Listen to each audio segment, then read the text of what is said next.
আসসালামু আলাইকুম। কি অবস্থা, সবাই কেমন আছেন? যে আমাদের দেশের প্রত্যেকটা বিল্ডিং এর ভিতরেই দেখা যায় এই যে বিল্ডিং গুলোর ভিতরে ড্যাম হয়ে যায়।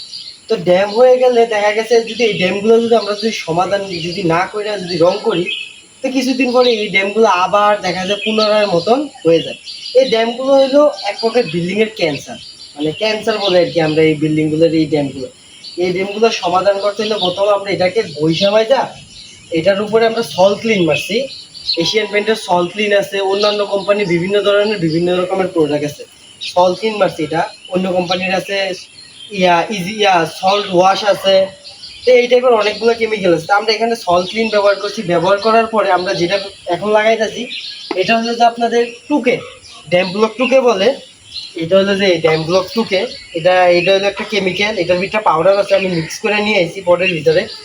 তো এই টুকেটা ব্যবহার করার ফলে আপনার দেখা যাচ্ছে কি এখানে ভিতরে ড্যামের উপরে ভিতরে একটা এমন একটা পাতলা একটা লেয়ার পড়ে যে আস্তরের মতন পড়ে, এটা খুব মজবুত একটা লেয়ার।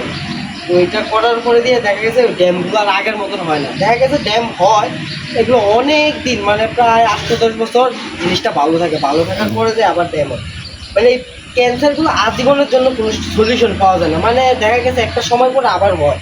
তো মানে তাড়াতাড়ি হয় না, অনেক দিন পরে হয়। যেমন এই বিল্ডিংটার ভিতরে এই জায়গার ভিতরে আছে। তারপরে আমি আবার দেখাই, এই যে দেখেন, এই যে দেখেন এই জায়গাটার ভিতরে কি পরিমাণ বাজে একটা অবস্থা। তারপরে হলো যে আপনার এদিক দিয়ে নিচের সাইড পুরাটাই হলো যে ড্যাম। তো এই বিল্ডিংটাকে আমরা ওই রকম করে কাজ করতেছি যে মালিকে বলতেছে খুব ভালো করে কাজ করতে হবে। আর এখানে আমরা যে সিলারটা ব্যবহার করবো এটা হলো যে আপনার ড্যামশিট সিলার।